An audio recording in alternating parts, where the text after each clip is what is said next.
Good morning! Hello everyone! Welcome to my vlog. Mga ka-BSK, mapagpalang araw po sa ating lahat. Ayan, dito patuloy pa rin ang ating update sa farmhouse ng Joyce Farm. At ngayon pinagiba natin yung flooring kasi hindi maganda at pababago natin. So ngayon nililigpit na yung tira-tira ni Tatay Chris, konti na lang. Ayan, at pwede nang mag-flooring bukas ng umaga o bukas. At ngayon naman si Fernando, inistallasyon na niya yung ilaw o switch doon sa kwarto para may access na si Tatay Chris. May ilaw na sila sa kwarto. So ayan, mostly nakakabit na ni Fernando yung mga switches, saka yung mga plug, yung mga ilaw, yan. Ayan. At ito na si Manong Victor naman, pinoporma niya yung ating counter sa lababo para bukas din o mamaya mabuhusan na yung lababo para bukas medyo tuyo na. So ngayon ayan, naghalo na sila. Ayan, binubuhusan na nila yung pinormang lababo.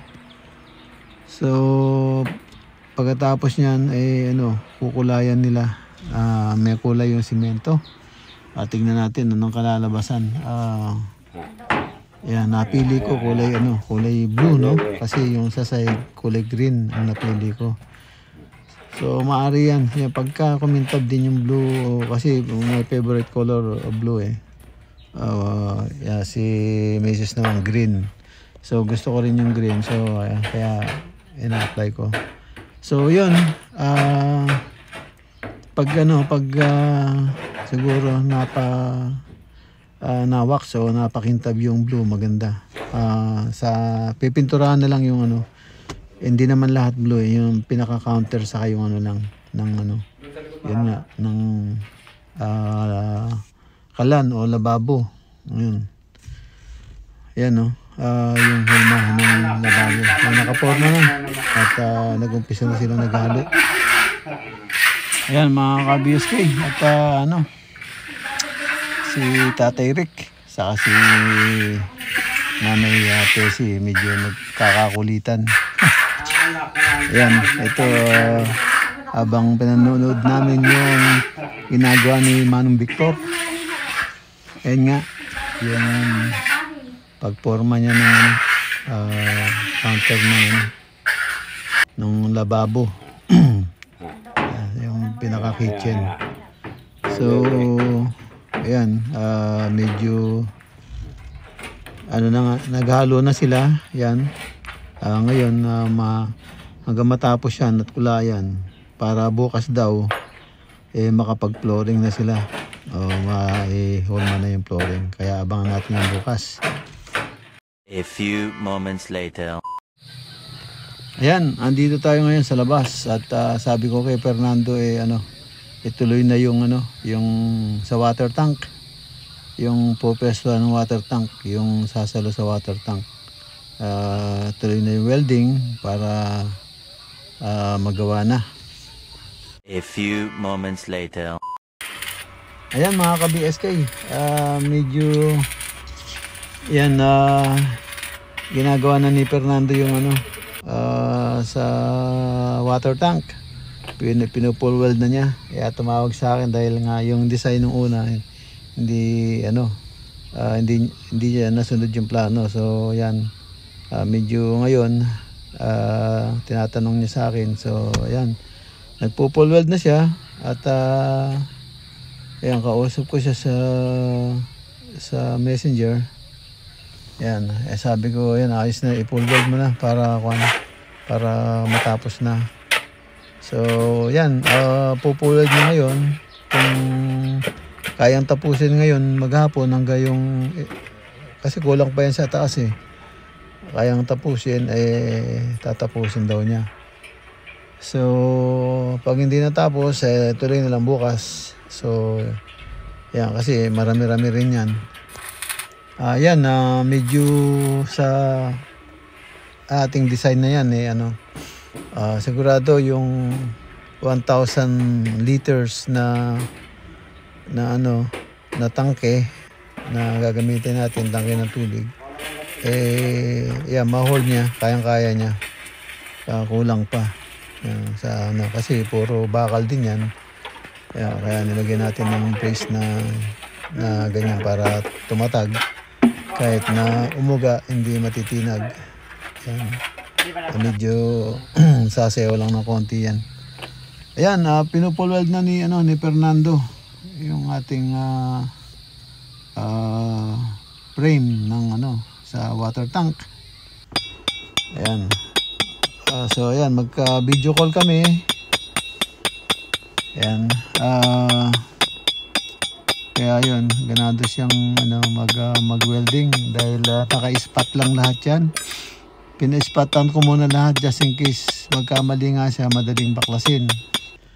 So, yan, naka-assemble na pero spot-spot lang. Tapos, pag talagang naka-eskwala na, naka-level na, nahulugan na yung yung pinaka-frame niya o poste niya. Yun. Yan, pwede nang i-pull weld. Kaya ngayon, pinupull weld na niya. Bawat isang parte. Sabi ko sa kanya, yung wala siya malalagpasan. So, kailangan one side. Pag tapos na, saka lilipat sa one side. Huwag yung habang nagwe-welding, palipat-lipat. So, hindi mo alam kung anong time tapos. So, isang mukha muna tapusin mo. And then, lipat ka sa pangalawang mukha. Yan, ganun ang pag-pull weld. Kasi once na may mamiss ka dyan, hindi mo welding yan. Sa bigat ng karga niyan, yan. Hindi mo sabi dyan. Talagang maring bibigay agad yan. Kasi nga, loaded na mabigat. So, at least yan. Sana wala siyang mamiss. Lahat ma-pull weld niya para... A few moments later. Yan, at ka-BSK, yan nga yung sabi ko kanina sa kanya, yung welding machine, yung inverter na welding machine. Alam ko magang lang sabi yan. Ni boss, Pero sabi ko, bibitin mo yung welding. Sabit mo para hindi nakita ka na bubuhat at bababa mo. Ganun, at least naka-steady siya. Medyo maluwang gamitin. Kasi ibitin mo lang. Pag kailangan mo, atake mo lang konti, ma-adjust naman yung tali mo. Nakabitin lang naman siya. So at least may usog-usog mo siya. At least hindi mo dadalin. At yung kamay mo magiging permis sa welding. So yun. Yan ang ginagawa niya ngayon. Ayan. Lapit na niyang matapos. Ilalagay niya lang ng yung pinakasalo sa gitna, tapos bracket yun para matibay, para pag upo ng water tank sa taas at nagload ng 1,000 liters, sigurado tayong kakayanin. Kasi yun, pinalalagyan ko nga sa gitna. Kaya kanina nag video call ako, yan, kausap ko siya. Ayan, Yan, okay na. Yan, puro full weld na lang. Tapos bukas, ilalagay namin yung pinaka ano, yung harang sa taas. Harang, yung sa taas. Magkakaroon siya na parang paikot na tiris. Lalagyan namin yung paikot. Para pinakaharang niya. Ayan mga ka-BSK. Yeah. Full weld pa rin ang ginagawa ni Fernando. Ayan, gawin naman tayo doon sa loob. Tingnan natin yung ginagawang lababo sa kitchen ni Manong Victor. A few moments later. Ayan mga ka-BSK, dito na tayo sa loob. At nako, nagkukwento si Nanay Tessie. Pakinggan natin. Sukat na hindi sinabi na nakakuha pala. Nakuryente ko, pilig ako ng pilig na ito. Kahit maka ako. Pero yun, hanggang sa kilometer. Kilometer sa ako. Kulang konti na. Ayan mga BSK at yan tuloy pa ang halo nila. So yan dire-diretso na yan. Maano na yan, mabubuhusan na yung lababo. Yan tama-tama. At sabi ni Manong Victor tatapusin daw na yan.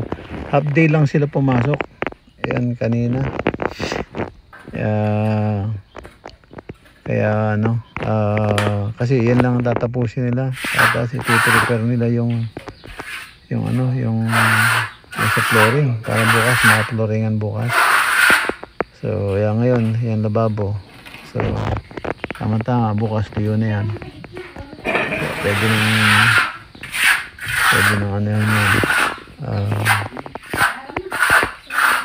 nang installation yung lababo. So, ayan, kinukulayan na yung Manong Vic at nabuhusan niya na yung siguro, pinapatigas na lang. At ngayon kinukulayan na niya yung cement. Nirarador ang bakal na niya para makinis. Ayan, maganda yung hindi naman madulas yan. Yung kinisin mo yung simento, hindi madulas. Nasa style yun. Pahiran mo lang ng pinong simple. Hindi siya dudulas. Pero siya, kikintab siya at makinis. Pero hindi siya dudulas. Ayan. Antayin natin matapos yan hanggang huli. Taas mamaya yata si Tatay Chris magtatanim daw siya ng kamuting kahoy. Medyo magpapababa lang siya ng sikat ng araw at mainit-init ngayon. Yan mga ka-BSK, samahan niyo po kami. Yan matapos. Yan mga ka-BSK at napuruhan na rin ni Manong Victor at nahaluan na rin yung pangkulay. Kulay blue po yan. Sa lang yan, yung sinag ng araw o liwanag. Kaya medyo ibang blend na. So pero pagka nakaharap ka dyan kulay blue. Yan, matapos na siya doon at pipinis na lang yan. At magpapatuloy sila uli bukas. At bukas flooring naman siguro. Mapiprepare nila yon, mabilisan lang. Kasi nakasiksik na yung naka-compactor na yan noon pa kasi binabaklas lang natin yung dating flooring. So yan, bukas pagbalik nila tirahin na nila yung yung flooring. Kaya yan, abangan natin yan bukas mga ka-BSK. 346 minutes later. Yun, nagpahinga na yung lahat at umuwi na rin sila Manong Victor. Ngayon, eto si naman, Nanay Tessie, yung galing doon sa yung ating kambing. At ito naman si Tatay Rick. Ayan, merong tinataga. Kaya tatanungin natin kung anong ginagawa niya.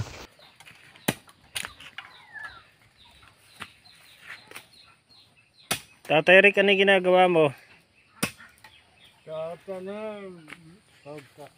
Muputol kay kamote para may tanim. Yan. Puputol daw po ng kamuting kahoy para tanim. Po si Tatay Rick dito sa Joyet Farm.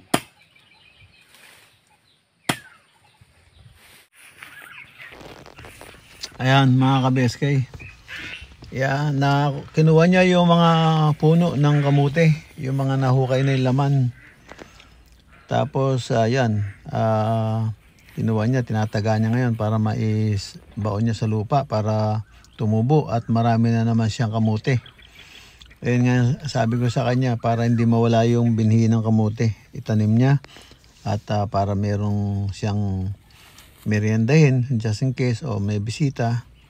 Yun, meron silang hukayin na kamote o kahit na maging yung mga kabarangay, di ba?